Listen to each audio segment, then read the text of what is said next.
নমস্কাৰ, আপোনালোক সকলোলৈ স্বাগতম জনাইছোঁ। অসম টেট উত্তীৰ্ণ প্ৰাৰ্থীসকলৰ কাৰণে অসমৰ শিক্ষামন্ত্ৰী মাননীয় ডক্টৰ ৰমেশ পেগু ডাঙৰীয়াই এটা ভাল খবৰ দিলে আৰু ভাল খবৰটো হ'ল যে নতুনকৈ শিক্ষক নিযুক্তিৰ প্ৰক্ৰিয়া আৰম্ভ হ'ব আৰু এই বিষয়ে অলপ আগতে জনালে। চ' আপোনালোকে নিউজটো শুনি লওক। সকলোৱে জানে ইয়াৰ কাৰণে আমি বিভিন্ন পদক্ষেপ গ্ৰহণ কৰি আছো। শিক্ষক নিযুক্তিৰ এটা প্ৰক্ৰিয়া হৈ গৈছে আৰু এটা প্ৰক্ৰিয়া ইতিমধ্যে আৰম্ভ হ'ব।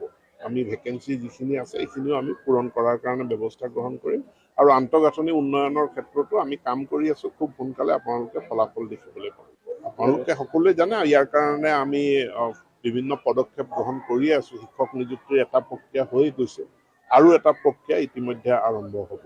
আমি ভেকেঞ্চি যিখিনি আছে এইখিনিও আমি পূৰণ কৰাৰ কাৰণে ব্যৱস্থা গ্ৰহণ কৰিম আৰু আন্তঃগাঁথনি উন্নয়নৰ ক্ষেত্ৰতো আমি কাম কৰি আছো। খুব সোনকালে আপোনালোকে ফলাফল দেখিব।